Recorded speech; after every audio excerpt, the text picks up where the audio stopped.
Verdeja. Gracias, presidente. Quisiera, licenciado Marcelo Ebrard, que se pudiera referir al dictamen técnico que hizo la comisión interna encargada de evaluar la tecnología de material rodante, que fue una comisión del propio Metro de la Ciudad de México, porque según este documento que tengo a mi alcance, se establece que tanto los trenes con ruedas neumáticas como los trenes con ruedas de acero son técnicamente solventes, pero concluye este estudio que es 7% más conveniente económicamente el tren de rodadura férrea, si pudiera profundizar sobre ese tema.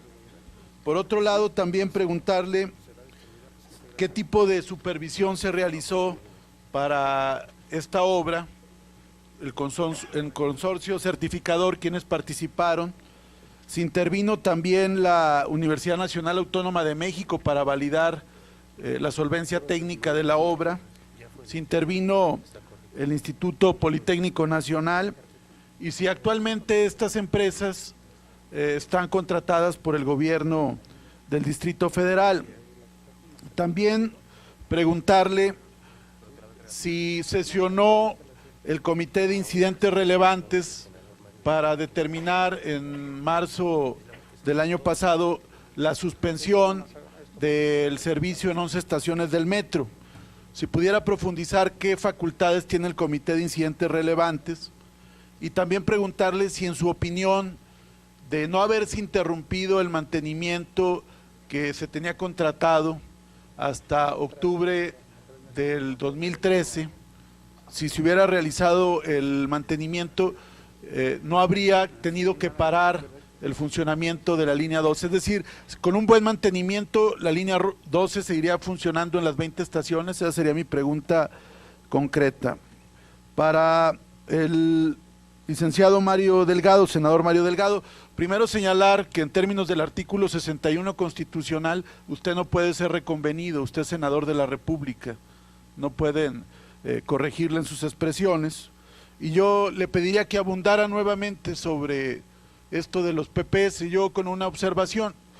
Advierto que en el PPS de la línea 12 hubo un estudio de mercado y hubo competencia, y yo discrepo del de Zumpango, porque el de Zumpango fue adjudicado al innombrable Juan Armando Hinojosa en una operación totalmente irregular, y que no han querido aquí crear una comisión de investigación que ha sido también impulsada por el diputado Huerta para el caso de IGA, y me parece además digno de burla que el presidente Peña Nieto haya nombrado a un subordinado para que lo investigue, como es el caso de Virgilio Andrade, que además es íntimo amigo de Luis Videgaray y que tiene conflicto de interés y se tendría que excusar. Esos son casos flagrantes de corrupción, esos son casos de vergüenza, y yo sé, compañeras diputadas, yo sé que ustedes no aplauden,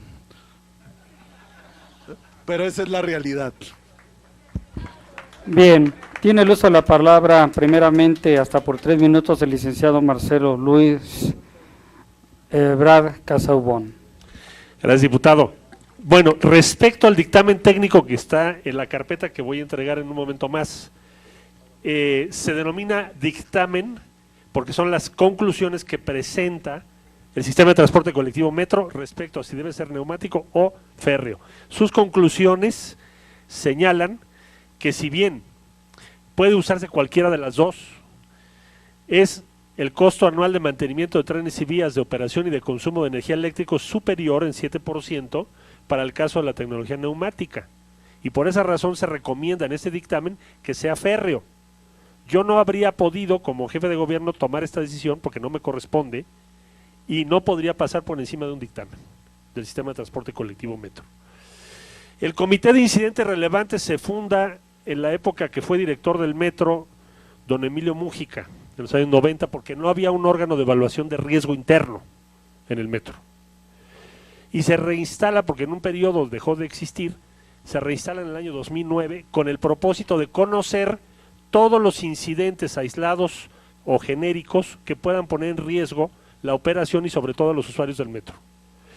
El ingeniero Salomón Sotay, en la comparecencia en la Asamblea Legislativa, señala que el Comité de Incidentes Relevantes no conoció a lo largo del año 2013 y hasta marzo del 14, no conoció de ningún problema en la línea 12. Es decir, el Comité de Incidentes Relevantes abordó el tema de línea 12 una vez que estuvo cerrada, dicho por él en comparecencia. No hay una explicación todavía de por qué no se actuó antes o por qué razón el comité antes no tuvo algún conocimiento de lo que estaba ocurriendo en la línea, si es que los problemas de la línea eran tan serios, como hoy se dicen. ¿Qué importancia tiene el mantenimiento? Yo diría las dos. Les voy a dejar aquí también un comparativo del informe que se conoció del mes de noviembre de 2013 por IFL con el de Sistra y sus recomendaciones que son de junio de 2014, porque son muy similares. ¿Qué quiere decir esto? Tampoco hay una explicación de por qué no se inició en noviembre o diciembre del 13 los trabajos que aquí se señalan, y aquí se los dejo. Desde luego que el mantenimiento siempre tendrá un importante impacto. Máxime, y concluyo, cuando está correlacionado con lo que hoy parece ser un error de diseño o de especificación en los trenes que todavía no se nos señala claramente qué es, pero parece que así es. Y si eso es así, pudo haberse dictaminado mucho antes. Politécnico, la UNAM, soy muy breve. La UNAM tuvo un contrato de 118.511.000 pesos, primordialmente para lo que ya expliqué, que fue supervisar, dar su opinión y participar en todo lo que es el tramo elevado, la cimentación en particular, y el Instituto Politécnico Nacional de 66.313.000 pesos para instalaciones electromecánicas. Gracias, licenciado. Tiene uso la palabra el senador Mario Delgado Carrillo, hasta por 3 minutos. Gracias, diputado, por sus preguntas. A ver, se han también repetido innumerables veces cosas que no deben de sumarse en el tema del costo total de la línea. Ya lo ha dicho aquí el licenciado Marcelo Ebrard, lo dije yo, venía en mi presentación, la cifra, el costo de 21.803 millones de pesos. ¿Por qué no puede sumarse el valor total del contrato de los trenes? Porque ni siquiera se ha pagado. La obligación se va generando de manera mensual a partir del desempeño de los trenes. Es decir, a la fecha se han pagado 305 millones de dólares por la renta de los trenes. 305 millones de dólares. Es decir, no se puede sumar algo que no se ha pagado y por lo tanto no puede haber ahí ni corrupción, ni fraude, ni sobrepago, pues porque no se ha pagado. No sé si queda claro. Ahora, también, ¿quiénes participaron en la línea 12?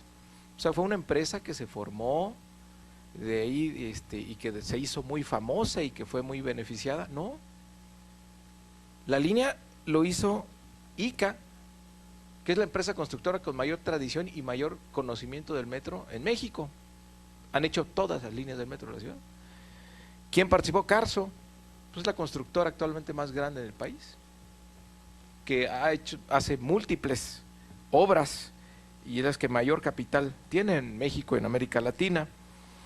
¿Quién más? Alstom, pues la empresa líder francesa en trenes. CAF, una de las empresas también pues con mayor reconocimiento a nivel internacional y que ha vendido cerca del 75% de los trenes que se han vendido en este país en los últimos 20 años y que ha ganado 2 de las 3 licitaciones que tienen que ver con trenes con esta administración. Es decir, no son empresas patitos. Entonces yo no me creo la conclusión de que todo está mal y que todo se hizo mal. Creo que esta comisión debería tomar mucha información. Por aquí decían que no coincide lo que decimos con los hechos.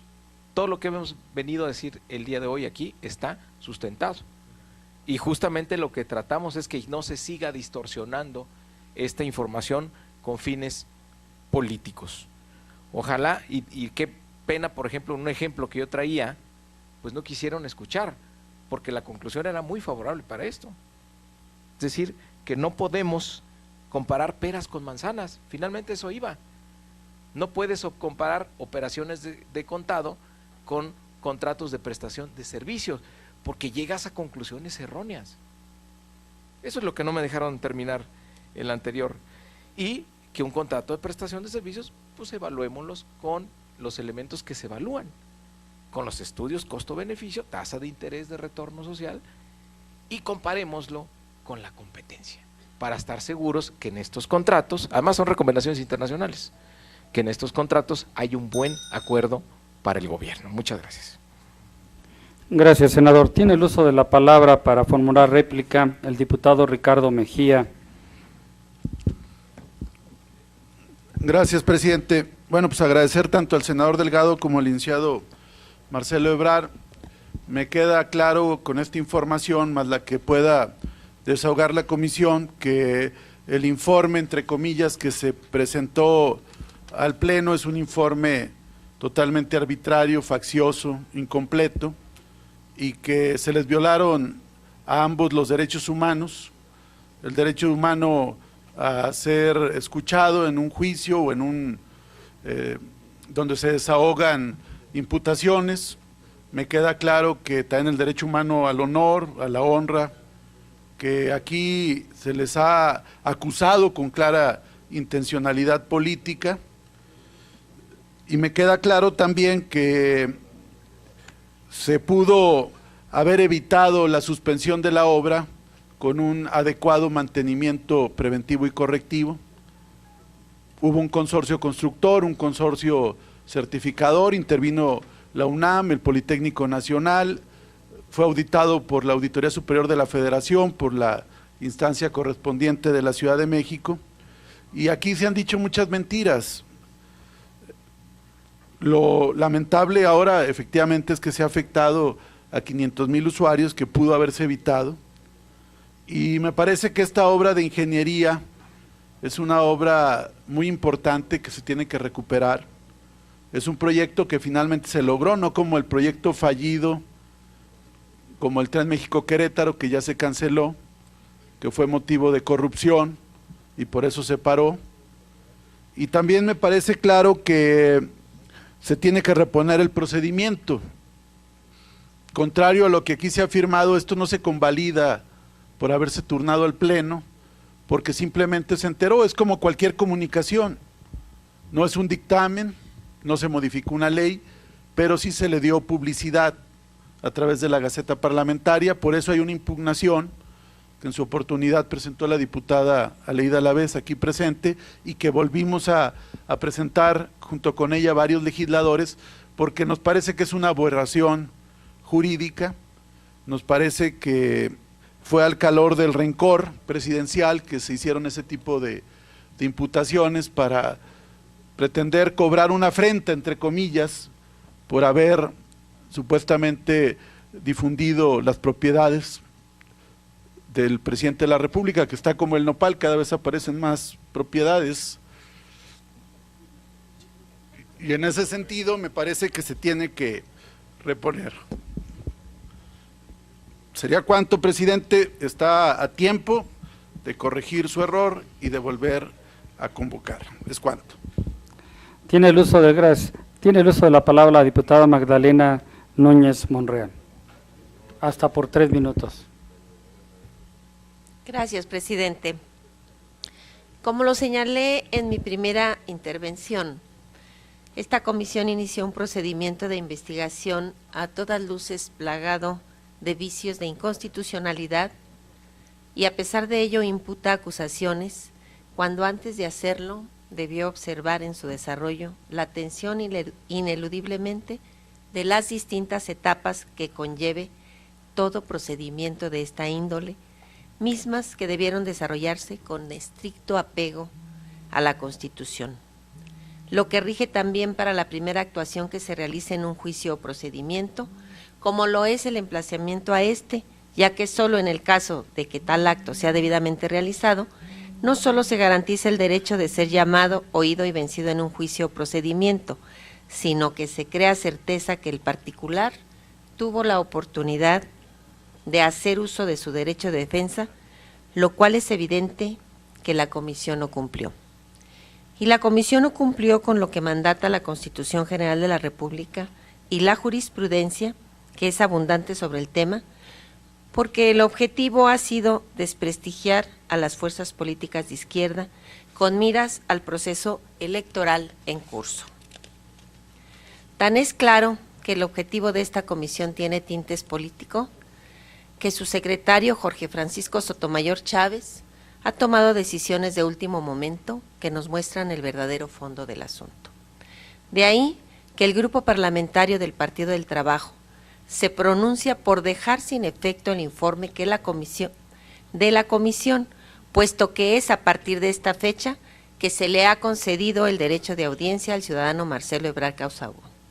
Es en verdad lamentable que esta comisión, perteneciente a la Cámara de Diputados, que promovió la trascendental reforma en materia de derechos humanos al reconocerlos en el artículo 1 de nuestra ley fundamental, en lugar de realizar sus actividades observando los tratados internacionales relativos a los derechos humanos, haya realizado una investigación violando el derecho humano de acceso a la justicia contenido en los artículos 25 de la Convención Americana sobre Derechos Humanos y 17 de la Constitución Política de los Estados Unidos Mexicanos. Licenciado Ebrard, ¿considera usted que detrás de esta investigación existe la intención de afectar a las fuerzas progresistas de izquierda en la ciudad por motivos electorales? Por su respuesta, muchas gracias. Gracias, diputada. Tiene el uso de la palabra hasta por 3 minutos el licenciado Marcelo Luis Ebrard Casaubon. Diputada, yo suscribo lo que usted acaba de señalar de manera muy puntual. Como aquí ya se vio a lo largo de esta comparecencia, hay diversos documentos que he presentado que ponen en tela de juicio o de plano contradicen o dejan sin fundamento las afirmaciones que se hacen en el informe. También, como ya quedó aquí expuesto, se ve intencionalidad política cuando se reproducen partes de las auditorías que ya están resueltas. Y por último, me parece que como está ese texto, no ayuda ni a deslindar responsabilidades, ni a explicar lo que está ocurriendo, y menos a que la línea pueda funcionar pronto. Ya he dicho, y no tomaría yo más tiempo, cuál es el razonamiento que creo que está detrás de todo lo que ha venido ocurriendo, y celebro que el día de hoy lo podamos decir aquí, y que quede la constancia en lo que es el archivo de la comisión y el cuerpo del informe, de que las afirmaciones que explican que la línea 12 hoy está suspendida la mitad y que ha tenido esta afectación a 500,000 de personas, no es cierto que se deriven de irregularidades y corrupción, porque eso ha quedado claramente establecido. Al día de hoy no tenemos siquiera el diagnóstico final, suponemos, pero no tenemos el diagnóstico final y ojalá lo tengamos muy pronto. Muchas gracias, diputada. Gracias, licenciado. Tiene el uso de la palabra el diputado Antonio Cuellar Estefan, hasta por 3 minutos. Gracias, diputado presidente. Me llama mucho la atención, desde luego, me parece inclusive curioso que el diputado Mejía se refiera a que esta no es una obra fallida, sino que sí lo es la línea o el tren que va de México a Querétaro, cuando al final del día no hay alusiones, si hay una obra verdaderamente fallida, y creo que hay 500,000 personas que lo atestiguan. Además, aquí lo hemos venido a escuchar reiteradamente, es precisamente la línea 12 del metro. También me llama la atención que se diga que no hay irregularidades ni corrupción, cuando al final del día también de parte del Contralor General del Distrito Federal escuchamos que se impusieron una cantidad importante de sanciones a servidores públicos en forma ejemplar y como nunca antes en el pasado se había sucedido. Tengo un par de preguntas, una para el licenciado Marcelo Ebrard y otra para el senador Mario Delgado. La primera tiene que ver con la responsabilidad que como jefe de gobierno, como jefe de la Administración Pública del Distrito Federal, él pudo haber tenido con relación a los actos de sus subordinados. A mí me gustaría saber, a su parecer, y habiendo ya confirmado y habiéndonos dicho que muchas de estas decisiones se tomaron por Proyecto Metro, por órganos colegiados de los mismos desconcentrados o descentralizados del Distrito Federal, ¿por qué el jefe de gobierno no tiene que responder como jefe de la administración pública y con las facultades constitucionales para velar por la correcta observancia de la ley respecto de los actos de sus subordinados? Y por otro lado, para el senador Mario Delgado, él nos ha presentado, hay un par de láminas y fotografías en donde habla y hace referencia, desde luego, de las muchas bondades que derivan de los procesos de concurso para la adjudicación de contratos de obra pública o de prestación de servicios, como en este caso en lo particular. Y nos hace referencia, desde luego, a cómo, tratándose la contratación de la obra urbana, digamos, inmobiliaria, sí se llevó a cabo la preparación de esta licitación, en la que comparecieron, según nos dice y según hemos podido desde luego verificar, 6 contratistas interesados. Si tenía conocimiento de esto, y si efectivamente, como lo marca la Constitución, esta competencia entre constructores es tan beneficiosa, ¿por qué no se concursó el arrendamiento del material rodante? Y luego nos dice, efectivamente, que la suma de la pensión rentística por el material rodante, pues no hace un todo del contrato. Y yo diría que es una forma de ver el precio de los contratos. El precio del contrato, tratándose del contrato de arrendamiento, es a largo plazo, se va devengando de momento a momento, a diferencia del contrato de compra. Si hubiera sido la compraventa del material rodante, del material o de los vehículos con neumáticos, al final del contrato, de cualquier manera, si algo le hubiera quedado a la ciudadanía, hubiera sido propiamente los vagones de tren. Aquí se dice que es más barato porque nada más vamos a estar pagando 305, 350 millones de pesos cada X cantidad de tiempo, pero al final del día y al final del arrendamiento, la verdad es que no vamos a tener vagones. ¿Qué significa esto? Pues que vamos a tener que rentar más vagones y así a perpetuidad, y teniendo entonces esta erogación y este gasto y este hoyo en el presupuesto de manera cotidiana. ¿Cómo fue, sin concursarse, que usted decidió como secretario de Finanzas decidir mejor arrendar el equipo con este sobrecosto, desde luego de largo plazo? Gracias. Gracias, diputado. Tiene el uso de la palabra hasta por 3 minutos el licenciado Marcelo Luis Ebrard Casaubon para dar respuesta. Gracias, señor diputado. Bueno, yo le diría en primer lugar que, como aquí ya se señaló, no hay ninguna obra pública federal o en ninguna entidad federativa en donde la Auditoría Superior de la Federación haya auditado la suma que le refería yo hace un momento, de 15,000 millones de pesos. Siempre se toman muestras pequeñas. Y me atrevo a señalar que no se puede explicar lo que está ocurriendo hoy en la línea por corrupción, porque ese órgano autónomo, que además informa a esta Cámara y a las diputadas y diputados, determinó que no hay observaciones y menos procesos de irregularidad o sanciones.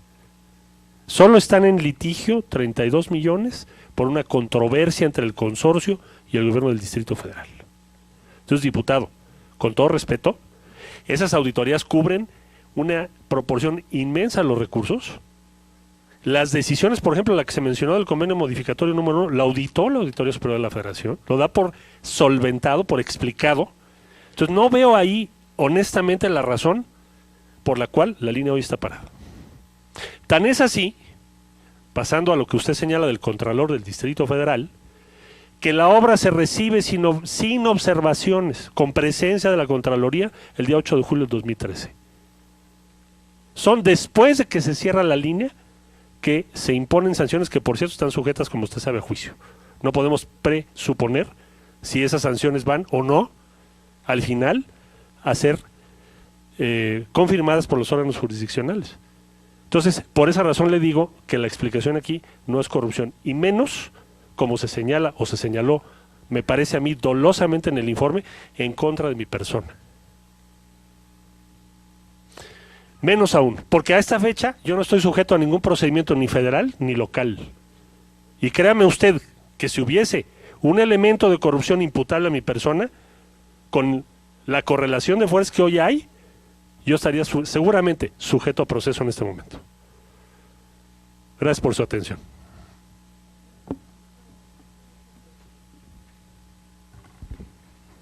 Gracias, licenciado. Tiene el uso de la palabra para dar contestación el senador Mario Delgado Carrillo, hasta por 3 minutos.